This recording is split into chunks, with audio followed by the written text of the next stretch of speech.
साड़िया के भाई टीएडी डिपार्टमेंट ये छात्रावास स्कूल की बात बताई थी। बड़ी दयनीय स्थिति है। हमारे पैसे से, हमारे समाज के पैसे से स्कूल खोला, छात्रावास खोला, हमारे बच्चे पढ़ रहे हैं, लेकिन वहां पर हमारे समाज के बारे में कुछ भी नहीं बताया जाता। यहां तक कि छात्रावास अधीक्षक भी हमारे समाज के नहीं होते, और छात्रावास अधीक्षक हमारे समाज के रख भी दिए तो वो इतने डरपोक लोगों को रखा जाता है जो अपने महापुरुषों के बारे में एक लाइन बोलने से पहले आगे डैश डैश, क्योंकि मैं कैसे बोलता हूं आप सब जानते हैं। ये बहुत बड़ी दयनीय स्थिति। भाई ने बताया जनजाति गौरव दिवस अभी सरकार ने सर्कुलर घोषित किया था, हम लोग इसको राष्ट्रीय आदिवासी स्वाभिमान दिवस मानते हैं। सर्कुलर घोषित किया और दूसरे महापुरुषों के बारे में, आदिवासी महापुरुष भी नहीं था, उसके बारे में लोगों ने कार्यक्रम करवाए। ये कितनी डेंजर बात है। सरकार ने घोषणा किया जनजाति गौरव दिवस, हम इसको राष्ट्रीय आदिवासी स्वाभिमान दिवस मानते हैं, लेकिन वो कार्यक्रम उन छात्रावास स्कूलों में कर रहे गैर आदिवासी महापुरुषों पर। इससे ज्यादा विडंबना क्या हो सकती है। मैं पहले भी बताता रहा हूं कि आदिवासी के बारे में बोलना कठिन है, और कोई भी नॉन ट्राइबल आदिवासी के बारे में कभी नहीं बोलेगा। समस्या हमारी है, समाधान भी हमको खोजना होगा। ध्यान रखिए इस लाइन को, समस्या हमारी है, समाधान हमें ही खोजना होगा, और यह समाधान खोजने के लिए ही आदिवासी परिवार बनाया। जब आदिवासी परिवार बना था तब गिने चुने लोग बोलने वाले थे। आज जो लोग 1.5 घंटा बोलते हैं, 2-2 घंटा बोलते हैं, वो 10 मिनट से ज्यादा नहीं बोलते थे। और आज ये हालात हो गई है।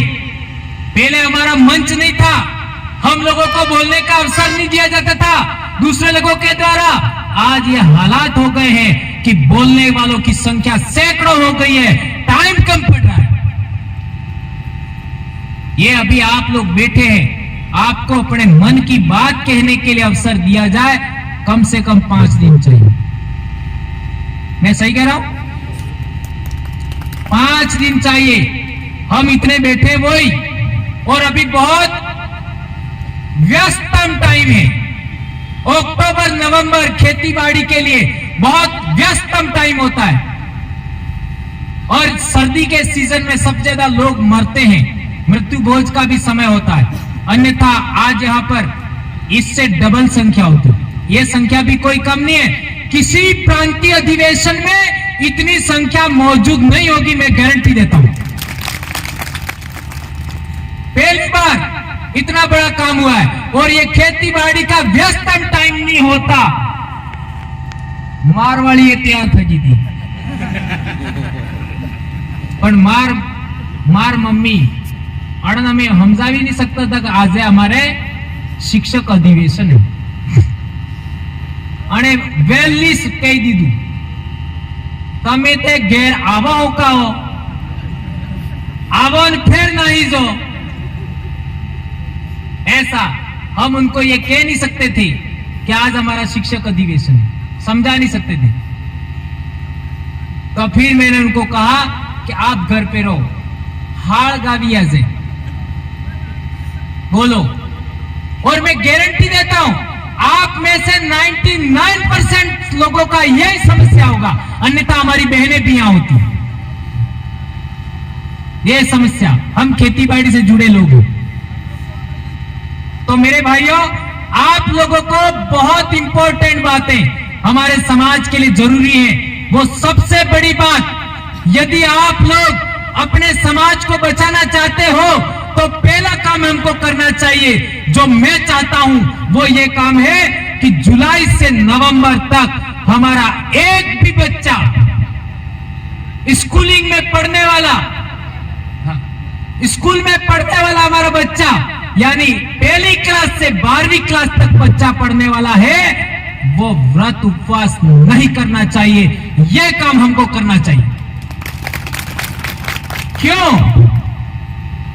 बच्चे की गांठ तभी बनेगी, तभी वह मजबूत बनेगा शारीरिक रूप से, तभी उसका स्वास्थ्य का काम होगा, क्योंकि जुलाई से नवंबर में ही सबसे अच्छा भोजन सभी जीवों को मिलता है और इंसान को भी मिलता है। तभी हमको व्रत उपवास के नाम पर, पाखंड के नाम पर हमको भूखा रखा जाता है। मां ही भूखी रहेगी, मां ही कमजोर रहेगी, तो बच्चे को मजबूत कैसे बनाएगी? और अभी आपका एक सर्वे आया कि ज्यादा भूखा रहने से रक्त की कमी हो जाती है। और आज आप डूंगरपुर के अंदर जितनी भी आदिवासी महिलाएं जिनका डिलीवरी होती है, हर एक डिलीवरी वाली महिला का कम से कम 4, 5, 6 से ज्यादा हीमोग्लोबिन नहीं होता है। सभी के सभी महिलाओं को खून की जरूरत है। ये पिछले दिनों अखबार में भी छप के आया था।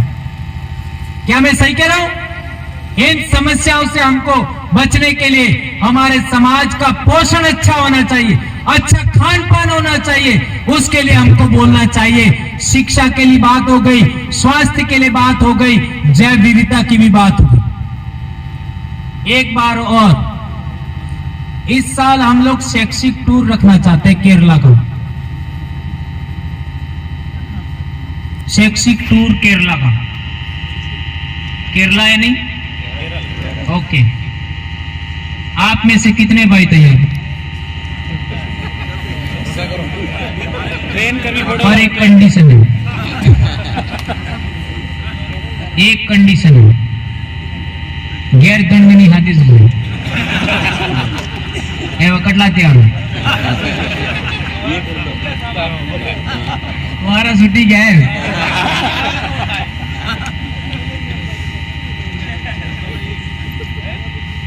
मैं पूरा देश भर आपको घुमाना चाहता हूं,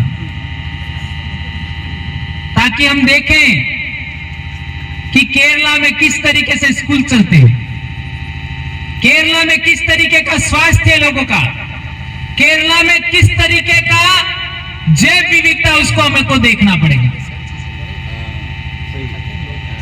आपको मेरे जैसे तो 3 आदमी मिलाओ तो भी एक आदमी नहीं होता वहां, इतने लठ आदमी है।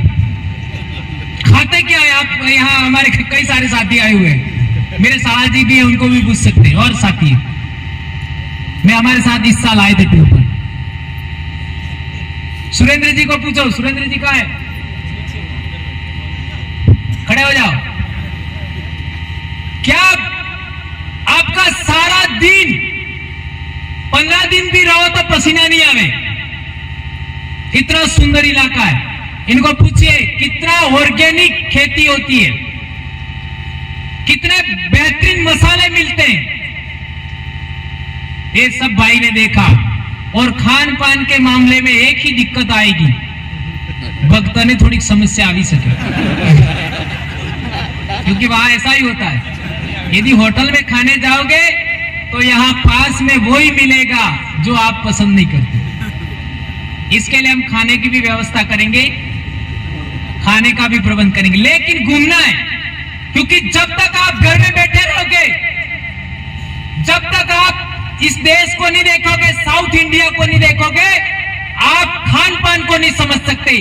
आप शिक्षा क्यों जरूरी है ये बात आप समझते हैं, लेकिन खान पान को अभी भी हम समझे नहीं। ये मेरा कहना है। जैव विविधता को अभी भी हम समझे नहीं, वो मैं आपको दिखाना चाहता हूं। और इस साल पक्का हम चलेंगे। ठीक है भाइयों? एक चीज और, हम लोग सभी जितने कर्मचारी भाई आप आज यहां मौजूद हैं, इसके अलावा जो भाई वीडियो के माध्यम से सुने, हमारे घर के अंदर संविधान होना ही चाहिए। सबके घर में संविधान होना चाहिए, ये अनिवार्य करें हम लोग, और रखें और पढ़े भी सही, ये कहना है। एक और बात, हमारी भावी योजनाएं बहुत बड़ी है। भाई दिनेश जी ने बताया, दोनों दिनेश जी ने बताया, दिनेश जी बरंडा और दिनेश जी हमारे प्रदेश अध्यक्ष जी, वो बहुत सारी बातें लेकिन आदिवासी परिवार भी पाठशाला है। मैं एक बात कहना चाहता हूं कि स्कूल में तो पढ़ाना ही है, लेकिन स्कूल के बाहर समाज को भी पढ़ाना है। यह काम आप बखूबी कर रहे हैं और ज्यादा करना है, यह बात मैं कहना चाहता हूं। समाज को भी पढ़ाना है।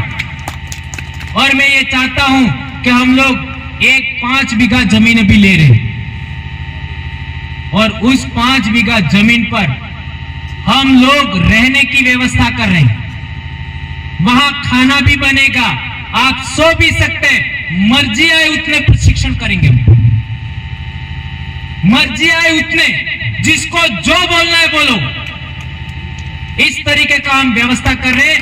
पानी का कोई प्रॉब्लम नहीं होगा, खाने का कोई प्रॉब्लम नहीं होगा, और किसी प्रकार का कोई दिक्कत नहीं होगा। 5 बीघा जमीन अभी आदिवासी परिवार ले रहा है। क्यों ले रहे हैं? क्योंकि कई लोग मेरे को बुलाते हैं। अब हर जगह मैं जा नहीं सकता, मैं बीमार हूं। अभी आज बोलने के बाद कल मैं बोल नहीं पाऊंगा। अब कल मेरे को जब वहां अलीराजपुर जाना है, मेरे शरीर में प्रॉब्लम होता है, पानी की दिक्कत हो जाती है, गला सूख जाता है। इसलिए हम ये चाहते हैं कि अब प्रशिक्षण दिया जाए, और प्रशिक्षण देने के बाद बोलने वाले, पिन पॉइंट बोलने वाले लोग तैयार किया जाए। उसके लिए हम लोग वहां पर प्रशिक्षण शाला बना रहे हैं। तो ये बात हमारी भावी योजना में शामिल है। और एक इंपॉर्टेंट लास्ट बात, अभी बेणेश्वर के लिए कलेक्शन हुआ, लोगों ने घर घर कलेक्शन किया, 25-25 रुपए भी कलेक्शन किया, सारा बुकलेट बन रही है। आप लोगों ने विश्व आदिवासी दिवस पर भी फंडिंग किया था, वो सारा रजिस्टर बन चुका है, उसका भी बुकलेट बन रही है। और यहां फंडिंग दिया, उसका भी बुकलेट बन रही है। जिन ब्लॉक के अंदर नामावली नहीं आई है, आप अविलंब हमारे तक पहुंचाइए। अभी हम लोग सोमवार से इसका टाइपिंग शुरू करें। पहली बार इतिहास में, डूंगरपुर के इतिहास में कभी नहीं हुआ, 7.5 लाख रुपया ऑनलाइन इकट्ठा हुआ। इससे बड़ा इतिहास क्या हो सकता है आदिवासी परिवार का? और प्रधान और एमएलए का पैसा जोड़े, 10.5 लाख रुपया पहली बार इकट्ठा हुआ। ये आदिवासी परिवार इकट्ठा करने में कामयाब हो गया। कोई किसी के घर गया नहीं, कोई किसी के घर नहीं गया, ऑनलाइन पैसा इकट्ठा हुआ। अब तक लोग मांगने वाले थे, अब देने वाले हो गए, डोनर हो गए, देने वाले। अब हम पुनः दाता बन गए। डोली आता था हमारे घर तो हमको बोलता था दातार, अन्नदाता बोलता था ना। लेकिन पिछले 20-30 साल में हम लोग क्या हो गए थे? मांगने वाले हो गए थे। आदिवासी परिवार ने पुनः आदिवासी समाज को दाता बना दिया है। ये आप लोगों की, सब लोगों की मेहरबानी है। और यहां पर जो नहीं आए हैं, उन लोगों का भी बहुत बड़ा योगदान है। इस योगदान को आने वाली पीढ़ी याद रखेगी। इतनी बात कहकर के मैं अपनी बात समाप्त करता हूं। जय आदिवासी, जय जोहार, जय बिल प्रदेश, जय भारत, जय संविधान, जय गुजरात। एक बार जोरदार तालियां बजाएं। आपके कर्म ही आपकी पहचान है, वरना एक नाम के तो